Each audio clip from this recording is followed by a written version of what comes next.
दोस्तों, मुंबई में हर साल एक मैराथन रेस होती है। आपने टीवी पे जरूर देखी होगी। सैकड़ों लोग दौड़ते हैं, लेकिन जीतने के लिए बस 2-4 ही दौड़ते हैं, बाकी तो बस तफरीह के लिए। मैं आपको ये क्यों बता रहा हूं समझाऊंगा, लेकिन पहले एक थैंक यू बोलना और एक इन्फॉर्मेशन देना जरूरी है। आपने मेरा गीत दिल तोड़ के जम के सुना और रातों रात सुपर हिट वाली कैटेगरी में पहुंचा दिया। Thank you. और इन्फॉर्मेशन ये है कि इंस्टाग्राम पर मैंने एक नई सीरीज शुरू की है, मोमेंट्स बाय मुंतशिर। इसमें आपको बड़े शायरों और रचनाकारों के वो छोटे छोटे 1 मिनट वाले वीडियोस मिल जाएंगे, जिनको महफिल में सुनाकर आप जम के वाहवाही लूट सकते हैं, दोस्तों में और पॉपुलर हो सकते हैं। ये वीडियोस आपको यूट्यूब पर नहीं मिलेंगे, इसलिए मुझे इंस्टा पर फॉलो कर लीजिए। मेरी इंस्टा आईडी है @मनोज मुंतशिर। नीचे डिस्क्रिप्शन में लिंक भी दे रहा हूं उनके लिए जो मेरी तरह सुपर लेजी हैं। और अब मैराथन पर वापस लौटते हैं। सैकड़ों लोग रेस में दौड़ते हैं, लेकिन जीतने के लिए सिर्फ 2-4। मॉरल ये है कि आप जिंदगी के किसी भी मुकाबले से ये सोच के पीछे ना हट जाएं कि इतने लोग हैं, मेरा नंबर कैसे आएगा। दुनिया की किसी भी फील्ड में असली कंपटीशन सिर्फ 10% लोगों में होता है, बाकी तो बस हेड काउंट है। अगर आपको लगता है कि फिल्मों में गीत लिखने के लिए हजारों लोग स्ट्रगल कर रहे हैं, आपको कौन पूछेगा, तो मैं आपको इनसाइड स्टोरी बताता हूं, अंदर की बात है। असली मुकाबला सिर्फ मुट्ठी भर लोगों में है, बाकी तो बस यूं ही दौड़ रहे हैं। आप में दम है तो सोचिए मत, लॉकडाउन खुलते ही ट्रेन पकड़ लीजिए। यहां द न्यू इंक पोइट्री पर भी जबरदस्त कंपटीशन चल रहा है। मुझे अब लगभग हजारों की तादाद में रचनाएं हर दिन आ रही हैं, लेकिन यहां भी असली मुकाबला सिर्फ 10% में ही है। ज़्यादातर रचनाएं कविता और शायरी के फंडामेंटल स्टैंडर्ड्स पर खरी नहीं उतरती। हो सकता है आपने जो बात लिखी हो वो बहुत अच्छी हो, गहरी हो, लेकिन अगर छंद सही नहीं है, वजन सही नहीं है, रदीफ या काफिया सही नहीं है, तो द न्यू इंक पोइट्री में शामिल नहीं हो सकती। इसलिए मैं बार बार पढ़ने पर जोर देता हूं, और पढ़ते वक्त ये सोच के बिल्कुल न पढ़ें कि जो लाइन अच्छी लगी वो आप उठा लेंगे और अपने तरीके से अपनी रचना में शामिल कर लेंगे। आपको ओरिजिनल रहना है। थॉट थोड़ा कम या ज़्यादा चलेगा, लेकिन अगर आपने अपनी मौलिकता, अपनी ओरिजिनलिटी कॉम्प्रोमाइज़ कर दी, तो भविष्य में आपके एक बड़ा और कामयाब राइटर बनने की संभावना वहीं ख़त्म हो जाती है। कुछ गलतियां हैं जो हर नया लिखने वाला करता है, और इसीलिए कई चिराग जलने से पहले बुझ जाते हैं।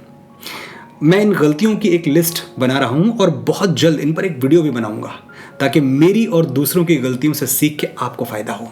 दुनिया बदल गई है। अब शायरी और कविता झोला टांग के बाजारों में नहीं घूमती, बल्कि चार्टेड प्लेन्स पर उड़ती है। मेरी तरह कई मिसालें आपको मिल जाएंगी जहां लोगों ने सिर्फ कलम के दम पर अपनी तकदीर बदल ली, या फिर यूं कहें कि कलम उठा के सिर्फ कविताएं नहीं लिखी, अपनी मर्जी का मुकद्दर लिख लिया। अगर आप भी उस लिस्ट में शामिल होना चाहते हैं, तो पोइट्री को टाइम पास की तरह नहीं, करियर की तरह लें और उस पर वही मेहनत करें जो अपने करियर पर आप करते हैं। द न्यू इंक पोइट्री में आज जो शेर दहाड़ेंगे वो बलिया से आए हैं। उत्तर प्रदेश का बलिया, वही बलिया जिसने एक लुटेरे को संत बना दिया, एक डाकू को महर्षि वाल्मीकि में बदल दिया। विशाल सिंह ताबिश, ये हैं हमारे आज के कलमबाज, जो अपने तखल्लुस की तरह तबोताब से भरे हुए हैं, चमक रहे हैं। किन खूबियों की वजह से विशाल को मैं सीरीज में शामिल कर रहा हूं? ओरिजिनलिटी और टेक्निकलिटी। विशाल के शेर कहीं से उधार नहीं लिए गए, ओरिजिनल हैं, और उनका रदीफ, काफिया, मीटर सब दुरुस्त है। जिसको इस दिल ने मेरे याद किया है भाई, रदीफ देखिए, मुझे बड़ी अच्छी रदीफ लगी है। भाई, जिसको इस दिल ने मेरे याद किया है भाई, मुझको उस शख्स ने बर्बाद किया है भाई। कोई सयाद का ये लुत्फो करम तो देखे। सयाद बहेलिया जो परिंदों को पकड़ता है। कोई सयाद का ये लुत्फो करम तो देखे, मुझको पर नोच के आजाद किया है भाई। और तू मुझे भूल गया होगा, हकीकत है यही। तू मुझे भूल गया होगा, हकीकत है यही, मैंने रोजाना तुझे याद किया है भाई। जिसको इस दिल ने मेरे याद किया है भाई, मुझको उस शख्स ने बर्बाद किया है भाई। ये 3 शेर और सुने एक गजल के विशाल की, कि वक्त माजी पे मुस्कराता है। माजी यानी गुजरा हुआ जमाना, दुनिया कैसे बदल गई तब में और अब में। वक्त माजी पे मुस्कराता है, फोन अब उस तरफ से आता है। वक्त माजी पे मुस्कराता है, फोन अब उस तरफ से आता है, उसकी आवाज भी बला की है, उसकी आवाज भी बला की है और वो शेर भी सुनाता है। वो मुझे कुछ नहीं समझता पर वो मुझे कुछ नहीं समझता पर आज भी फोन तो उठाता है। इतना ही काफी है। वो मुझे कुछ नहीं समझता पर आज भी फोन तो उठाता है। तू बस मेरे साथ नहीं है वरना कोई बात नहीं है, बाकी सब ठीक है। तू बस मेरे साथ नहीं है वरना कोई बात नहीं है, इश्क की खुशबू बांटने वालों इश्क की कोई जात नहीं है।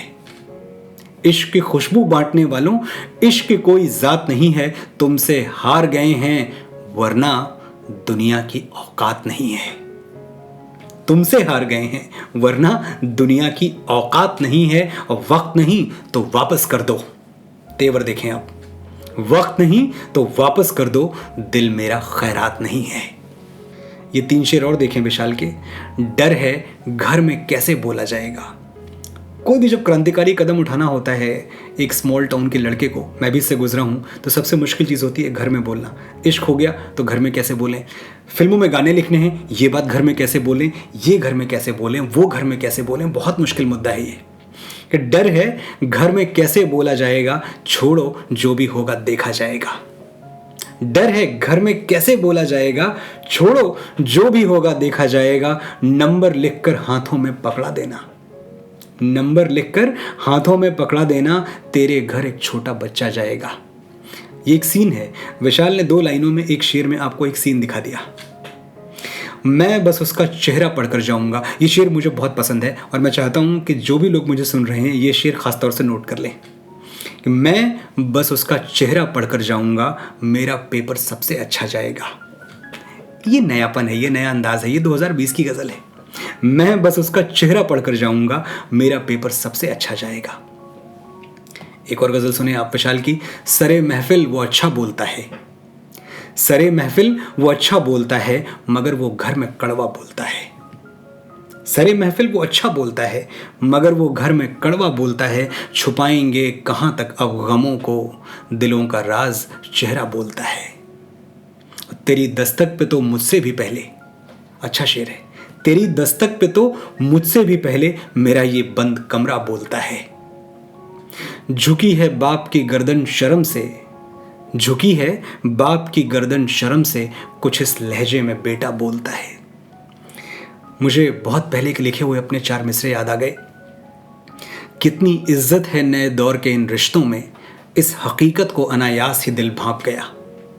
कितनी इज्जत है नए दौर के इन रिश्तों में, इस हकीकत को अनायास ही दिल भांप गया। जिसको फूलों की तरह 20 बरस तक पाला, आज उस बेटे के तेवर से जिगर कांप गया।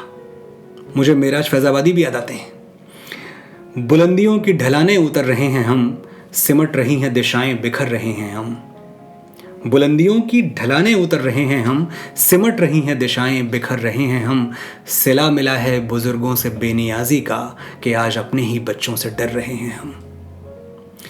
वापस विशाल पे लौटते हैं। झुकी है बाप की गर्दन शर्म से, कुछ इस लहजे में बेटा बोलता है। उड़ाओ धूल ना सूरज के जानिब, उड़ाओ धूल ना सूरज के जानिब, बड़े लोगों का शजरा बोलता है।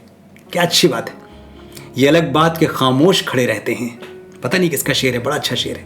ये अलग बात के खामोश खड़े रहते हैं, फिर भी जो लोग बड़े हैं वो बड़े रहते हैं। उड़ाओ धूल न सूरज के जानिब, बड़े लोगों का शजरा बोलता है। तुझे वो छोड़ भी सकता है ताबिश, जिसे तू दिल से अपना बोलता है। तुझे वो छोड़ भी सकता है ताबिश, जिसे तू दिल से अपना बोलता है। विशाल, अच्छा लिखते हैं आप, लिखते रहिए। और मेरे बाकी सारे दोस्तों से यही कहना है मुझे कि आप अपनी रचनाएं मुझे भेजते रहिए। ईमेल आईडी तो अब तक आपको ज़बानी याद हो चुकी है, फिर से दोहरा रहा हूँ, TNIP which stands for the New Ink Poetry, TNIP@manojmuntashir.com। फिर मिलेंगे।